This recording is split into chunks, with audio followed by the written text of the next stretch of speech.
Oi, pessoal, tudo bem com vocês? Eu espero que sim. A aula de hoje vai ser sobre pilhas. E para vocês entenderem esse assunto, eu recomendo que vocês assistam a aula que eu já deixei sobre espontaneidade de reações redox. Então, quem não assistiu essa aula ainda, volta lá, assiste e depois volta para essa aula aqui, tá bom? Pessoal, então só para a gente relembrar, o que são mesmo reações redox espontâneas? Então, primeiramente, qualquer reação redox, seja ela espontânea ou não, existe um fluxo de elétrons entre o agente redutor e o agente oxidante. Então, o agente redutor é aquele que vai oxidar, vai perder elétron, e esse elétron vai ser transferido para o agente oxidante, né? O agente oxidante é aquele que está sofrendo a redução. Então, esse fluxo de elétrons é o que caracteriza uma reação redox. Tá? Na aula passada, eu ensinei vocês como que a gente determina se uma reação redox é espontânea ou não. A gente precisa calcular o ΔE, que é a diferença de potencial dessa reação. Então, se o ΔE for positivo, ou seja, for um valor maior que zero, isso significa que a reação é espontânea. E olha só que interessante, esse fluxo de elétrons nada mais é do que uma corrente elétrica, né? Então, professora, quer dizer então que se essas reações produzem uma corrente elétrica, elas podem ser usadas para produzir energia elétrica? Sim, não só podem, como são, tá? Esse é o princípio de funcionamento de uma pilha, tá? As pilhas funcionam utilizando reações redox espontâneas para produzir corrente elétrica, tá? Então, elas servem para fazer os nossos aparelhos eletrônicos funcionarem. Então, as pilhas são montadas de forma que essa corrente elétrica passe pelo circuito eletrônico do aparelho que a gente quer usar, né? Então, a gente pode dizer que as pilhas convertem a energia química que está presente nos seus componentes em energia elétrica, tá? E parece meio complicado, mas é bem fácil. Antes de explicar como que uma pilha funciona, eu queria contar de forma bem resumida o histórico de como surgiram as primeiras pilhas. As pilhas também são chamadas de células galvânicas, né, em homenagem ao médico e físico italiano Luigi Galvani, tá? No século XVIII, né, em meados do século XVIII, ele fazia experimento, ele usava pernas de rãs para estudar como que a eletricidade fazia os músculos das pernas dessas rãs se contraírem, né, e os músculos se contraindo permitiram que essas pernas se movimentassem, né?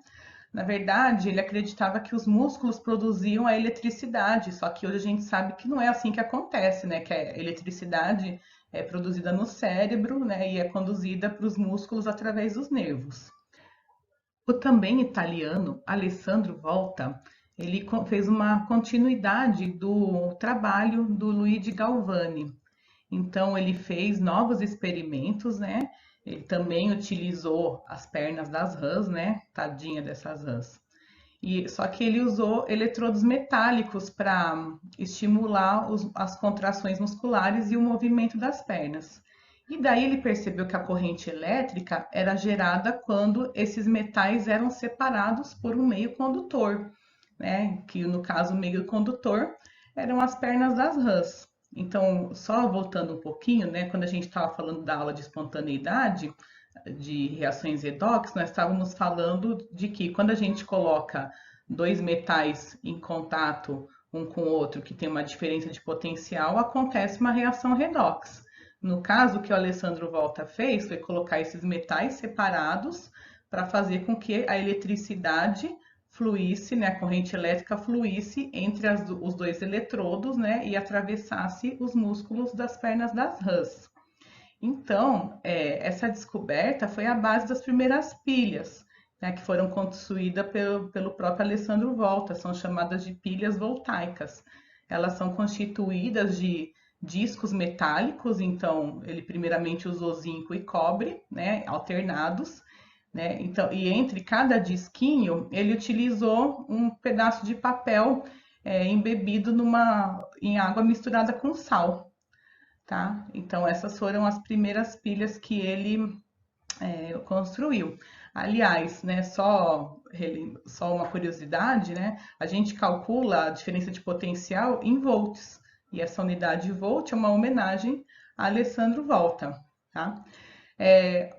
Alguns anos mais tarde, o químico britânico John Frederick Daniell montou um outro tipo de pilha que era mais eficiente que a pilha voltaica, né? Porque para a pilha funcionar, a corrente elétrica deve passar por um longo circuito. Então, ele fez um outro tipo de pilha que levou o seu nome, né? A chamada pilha de Daniell. Essa pilha que nós vamos estudar aqui nessa aula. Pessoal, então a montagem da pilha de Daniell é bastante simples, tá? Vamos lembrar que uma pilha é uma célula galvânica. Uma célula galvânica é formada por duas semicelas, tá? Uma semicela é onde acontece a redução e a outra onde acontece a oxidação, tá? E semicela e eletrodo são a mesma coisa, tá? Então, lembrando que o agente oxidante e o agente redutor tem que ser colocado em compartimentos separados para permitir o fluxo de elétrons, né, no circuito externo à pilha. Então, além de ter as duas semicelas aqui conectadas por um fio, existe também uma outra conexão aqui entre as duas semicelas, que é a ponte salina, tá? A ponte salina é bastante importante para manter a pilha funcionando. Já vou explicar exatamente qual que é o papel dela, tá? Então, cada semicela é constituída por uma placa metálica, tá? E por uma solução aquosa que contenha o cátion do mesmo metal da placa. Então, no caso da pilha de Daniell, a gente utiliza geralmente zinco e cobre, tá? Mas pode ter outros metais aí com a mesma montagem, tá? Então, aqui a gente tem o zinco metálico, uma solução que tenha cátion zinco 2+, então pode ser sulfato de zinco, pode ser nitrato de zinco, e aqui do outro lado a placa de cobre, tá? E uma solução de sulfato ou nitrato de cobre, tá? Porque aí vai ter o cátion cobre 2+. Tá? E essa pilha de Daniell, ela produz uma corrente contínua. Tá? O que significa corrente contínua? Que ela flui numa única direção. Tá? É diferente, por exemplo, nas tomadas, a corrente é alternada, né? Ela fica indo e voltando, tá? Na pilha, a corrente é contínua, tá? Então, o elétron, ele sai do material que oxida e ele vai até o material que reduz.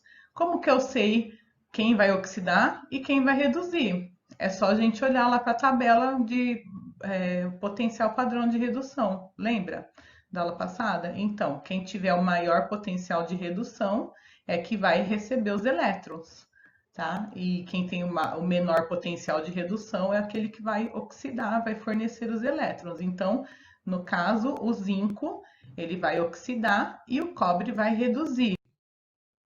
Então, olha só, então os elétrons fluem do zinco para o cobre. Então, a semi-reação que acontece aqui na oxidação é zinco metálico, que é o componente da placa, produz zinco 2+, e perde 2 elétrons. Então, esses elétrons vão percorrer o fio metálico em direção à placa de cobre, e esse zinco 2+, que foi formado, ele passa da placa para a solução, tá? Porque o zinco 2+ é solúvel em água, então ele se desprende da placa e vai para a solução. A placa, ela vai sendo corroída, tá? Não vai sumir, né, a placa, mas a gente vai perceber que conforme se a pilha for deixada em funcionamento por um longo tempo, a placa de zinco vai perdendo massa. E aqui, nesse outro eletrodo, acontece a reação de redução. Então, o cobre 2+, que está presente na solução, ele vai, né, vai receber os elétrons que vieram do fio, que vieram lá do zinco, e vão formar o cobre sólido metálico. Então, esse cobre sólido metálico, como ele não é solúvel em água, ele vai se depositar na placa, ele vai se formar aqui próximo da placa. Então, a massa da placa de cobre vai aumentando com o passar do tempo. Então, se a gente somar essas duas semi-reações, a gente vai ter a reação global da pilha, tá? Igual a gente fez na aula passada. E qual que é o papel da ponte salina? Por que que ela é importante? Por que que ela é fundamental para a pilha funcionar? Ela serve, pessoal, para fazer o equilíbrio de cargas nas duas soluções. Porque olha só, apesar de ter cargas aqui, a solução tem que se manter neutra. Então, aqui nessa figura não foi colocado. Eu vou passar para a próxima figura que ilustra melhor. Aqui, nessa solução, além do cátion zinco 2+, tem um ânion, né? Ou pode ser o nitrato ou o sulfato, como eu falei, né? Porque o nitrato de zinco é um composto neutro, só que ele libera as cargas em solução. Então, assim que a gente termina de montar a pilha, apesar de ter cargas elétricas nessa solução, a somatória das cargas é igual a zero. Então, quando a gente coloca a pilha para funcionar, vai acontecendo a oxidação da placa de zinco. Então, o zinco que estava aqui na placa, ele passa para a solução na forma de zinco 2+. Então, vocês concordam que a quantidade de cargas positivas aqui nessa solução está aumentando, né? Porque se eu estou produzindo cargas positivas a partir da placa, né? Se o elétron está indo embora, então a solução fica com excesso de carga positiva. Tá? Só que se essa solução ficar com excesso de carga positiva, o elétron vai ser atraído de volta para a placa. Então a pilha não vai funcionar. Então, qual que é o papel da ponte salina? Ela tem, aliás, eu até esqueci de falar, né? Mas ó, a ponte salina, como o próprio nome diz, ela é constituída por um sal, né? Geralmente se usa cloreto de potássio, porque a mobilidade do íon K+ e do íon Cl- é boa, né? Então eles conseguem rapidamente migrar para soluções. Então aqui dentro desse tubo, ele pode ser um tubo de vidro ou um tubo de plástico, ele pode estar ou com uma solução saturada, e daí a gente tampa os terminais do tubo com algodãozinho, ou então coloca algum material gelatinoso, tá?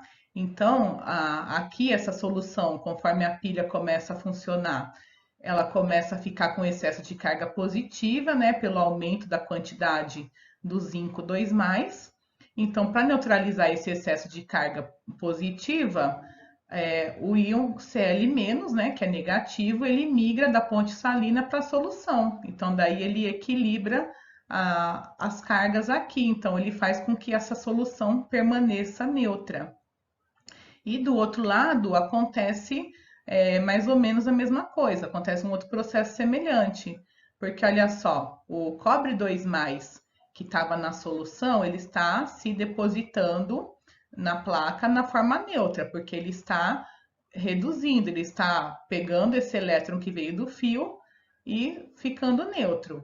Então, se aqui nessa solução tem carga positiva e carga negativa, mas a carga positiva está sumindo, né, entre aspas, então concorda que aqui vai ficar com excesso de carga negativa, né, pelo excesso, está ficando com excesso de nitrato? Então, para neutralizar esse excesso de carga negativa, o cátion K+ migra da ponte salina para essa solução e para também equilibrar as cargas, para zerar as cargas. E olha só que interessante, eu coloquei aqui essa figura para mostrar como que ficam os eletrodos depois de um bom tempo que a pilha está em funcionamento. Então, o eletrodo de zinco, ele vai sendo corroído, né? Porque o zinco que estava na placa, ele passa para a solução. Então, o eletrodo de zinco vai perdendo massa. E o eletrodo de cobre, ele vai ganhando massa, porque o cobre que estava aqui na solução está se depositando.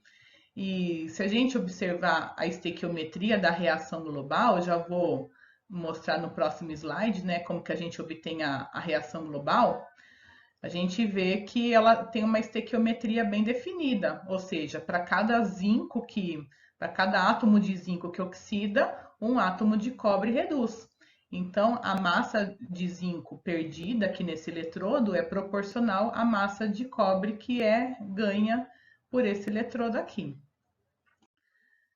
Aqui, ó, pessoal, só para ilustrar mais uma vez, eu peguei essa figura do site Ponto Ciência, ela mostra uma montagem, né, de laboratório de uma pilha de Daniel. Então, ela é bem fácil de montar, a gente leva minutos para fazer esse experimento. Então, aqui desse lado tem a solução de sulfato ou nitrato de zinco, uma placa de zinco. E aqui, ó, o sulfato de cobre, tem essa cor azul característica e a placa de cobre. Então, o circuito, ele foi conectado, né, por um multímetro, né? O multímetro ele faz o papel que a lâmpada estava fazendo na outra figura. E aqui, né, esse tubo é a ponte salina. Então, aqui vocês vão grava esse número aqui, ó, 1,03 volts, tá? Ele está medindo aqui a tensão, a diferença de potencial em volts. Aqui está com um sinalzinho de menos, provavelmente porque os eletrodos foram colocados em ordem invertida, tá? Mas como essa reação é espontânea, o ΔE é positivo, tá? Então, ó, marca esse número aqui, ó, 1,03 volts, que eu vou falar sobre eles daqui a pouco. Olha só, como que a gente calcula a diferença de potencial de uma pilha de Daniel? A gente calcula da mesma forma que a gente já fazia antes, né, para determinar se a reação é espontânea ou não, tá? Então, olha só, no primeiro eletrodo, no eletrodo de zinco, acontece a semi-reação de oxidação. Então, o zinco metálico forma zinco 2 aquoso e perde 2 elétrons. Aí a gente vai lá na tabela de potencial e vê que o potencial padrão é 0,76 volts. Ai, professora, mas lá na tabela de potencial padrão tá menos 0,76 volts.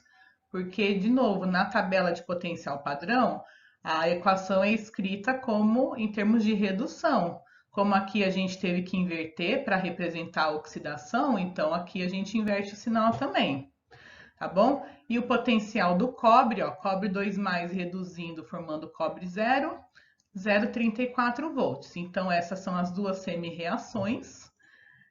Daí, como tem 2 elétrons saindo do zinco e 2 elétrons chegando no cobre, então a gente corta os dois lados, soma as duas equações, então vai ficar zinco, lá do eletrodo, lá da placa de zinco, mais o cobre 2 que estava na solução, forma o cobre 0, que se deposita na placa de zinco, que se deposita na placa de cobre, desculpa, mais o zinco 2 que vai para a solução. A diferença de potencial, né, que é o ΔE, vai ser a soma dos dois, né? Por que que é soma? Porque um é oxidação e outro é redução, tá? Então, 0,76 mais 0,34 vai dar mais 1,10 volts, tá? Valor maior que zero indica que a reação é espontânea. Lembra da figura anterior que estava marcando 1,03 volts? Está bem próximo aqui do 1,10. Não deu exatamente 1,10 porque existem vários fatores que influenciam nessa voltagem aqui, né? Na voltagem que é medida pelo multímetro. Então, se a concentração das soluções estiver um pouquinho diferente, ou se as placas de cobre e zinco tiverem com alguma impureza, então isso tudo vai influenciar na voltagem, né? Mas a voltagem que foi medida lá no experimento está aqui bem próxima da voltagem teórica, tá? Pessoal, agora que vocês entenderam o funcionamento da pilha, eu gostaria só de chamar um pouquinho a atenção para a nomenclatura, tá? É importante a gente saber a nomenclatura, porque ela é muito cobrada em vestibulares, em Enem, tá? Então, olha só, o eletrodo, que é chamado também de semicela, ele pode sofrer oxidação ou redução, como a gente já viu. Então, o eletrodo que sofre oxidação é chamado de ânodo ou anodo, né? Tem as duas formas de se falar. E o eletrodo que sofre a redução é chamado de cátodo, tá? Ou catodo. Também tem as duas formas de falar. Então, no caso no exemplo da nossa pilha, como o zinco sofre oxidação, ele forma o ânodo, e como o cobre sofre a redução, ele forma o cátodo. Tá? Aqui novamente a equação global.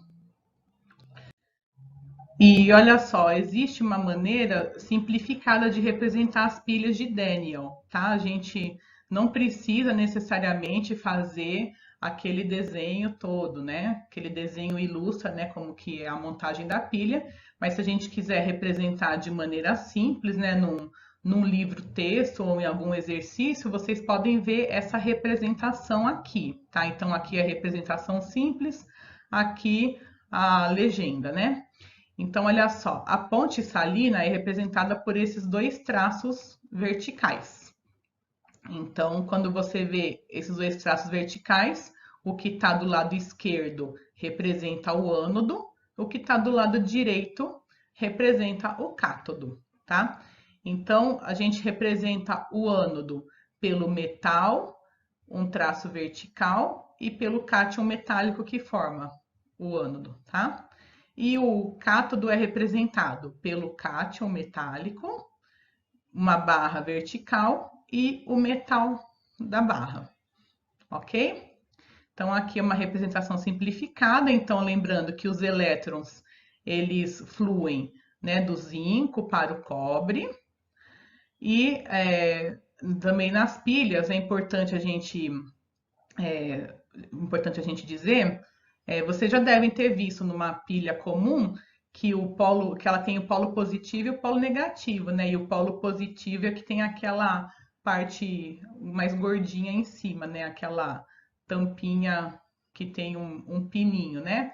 Então, o polo negativo, que é a parte reta da pilha comum, ela é o ânodo, tá? Então, na pilha de Daniel, né, ou em qualquer pilha, o ânodo é o polo negativo e o cátodo é o polo positivo, tá? Então é importante a gente lembrar, né, a gente dizer também que na pilha os elétrons fluem do polo negativo para o polo positivo, ou seja, do polo que tem menor potencial de redução para o polo que tem maior potencial de redução. Então aqui só para a gente finalizar e ilustrar, né, finalizar essa parte, né? Então, aqui, a gente comparando, né, a pilha de Daniel com a pilha comum, então essa linha pontilhada representa a pilha e a parte externa, né, a parte externa ao circuito da pilha que representa o aparelho eletrônico que está lá em funcionamento, tá? Então, na pilha de Daniel, essa parte pontilhada representa justamente a pilha comum. Olha só que interessante. Então, pessoal, essa foi a nossa aula sobre pilhas e funcionamento de pilhas, tá? Eu só dei o exemplo da pilha de Daniel porque realmente é um exemplo mais simples a gente entender. Eu não vou entrar em detalhes sobre outros tipos de pilhas, né, para nossa aula não ficar muito longa, mas eu gostaria só de finalizar aqui falando um pouquinho de potencial de padrão de eletrodo, né? A gente já falou sobre esse assunto na aula passada, mas eu prometi para vocês que eu iria explicar de onde que surgiu aquela tabela, né? De como aquela tabela foi construída. Então, é isso que eu quero fazer aqui agora. Então, olha só, lembra lá na figura lá da pilha de Daniel que tinha um multímetro? Então, o multímetro ou o voltímetro, ele mede diferença de potencial, tá? Ele não consegue medir o potencial de uma semicela sozinha. Por quê? Porque uma semicela depende da outra para funcionar, né? Se os elétrons fluem de uma semicela para outra, não tem como eu medir o potencial da semicela sozinho. Eu preciso das duas trabalhando em conjunto, daí os elétrons fluindo, né, pelo multímetro, daí eu consigo medir a diferença de potencial entre as duas semicelas, tá? Então, como que eu sei que o potencial lá do eletrodo de cobre é mais 0,34 volts? Como que eu sei que o do zinco é menos 0,76, né? Como que eu consigo medir de cada semicela separadamente, se eu preciso medir sempre uma semicela comparada com a outra? Então, para que fosse construída aquela tabela, né, para que a gente até para a gente saber, né, qual metal tem mais tendência a oxidar ou reduzir que outros, né? Para a gente poder comparar um metal com outro, a gente, né, os químicos precisaram estabelecer um padrão de comparação e todos os metais foram comparados em relação a esse padrão. Ai, cachorro começou a latir agora, gente, desculpa. Pessoal, voltando aqui, então, esse eletrodo padrão é o eletrodo padrão de hidrogênio, tá? Como que ele é constituído, tá? Então, ele é montado, né? Ele é uma semicela, né? Parecida com as outras que a gente viu. Só que a gente tem que lembrar que o hidrogênio é um gás, né? Ele não é um sólido a temperatura ambiente. Então, esse eletrodo ele foi construído da seguinte forma, né? Aqui tem uma solução que tem o cátion H+, então cátion H+ proveniente de algum ácido, e como ele é um eletrodo padrão, as condições têm que ser fixas, né? Tem que ser padronizadas. Então, a solução de ácido, a concentração de H+ tem que ser igual a 1 mol por litro, tá? E daí, na solução aqui tem o cátion H+, e tem que ter o gás hidrogênio, né? Só que como o gás hidrogênio, né, ele tende a escapar para a atmosfera, então dentro desse tubo é colocado um fio e uma placa de platina, tá? E essa placa de platina ela serve como um suporte para o gás hidrogênio. Então, é um eletrodo inerte que não participa da reação, ela serve simplesmente como um suporte para o gás hidrogênio, tá? E o gás hidrogênio ele deve ser colocado aqui, deve ser introduzido no sistema a uma pressão de 100 kPa, que também equivale a 1 atmosfera, tá? Também é condição padrão. E a temperatura é padronizada em 25 graus Celsius. Então, esse eletrodo padrão de hidrogênio, tá? Se convencionou que o seu potencial padrão seria igual a zero. Então, quando a gente vai calcular a diferença de potencial, então a gente vai calcular o potencial de um eletrodo menos o outro. Ou vai somar se for um potencial de redução e oxidação, né? Se for dois potenciais de redução, tem que ser um menos o outro. Então, qualquer coisa menos zero vai dar ela mesma. Então, a gente convencionando que o potencial do hidrogênio vale zero, então o valor que tiver lá no multímetro vai ser igual ao potencial da outra semicela.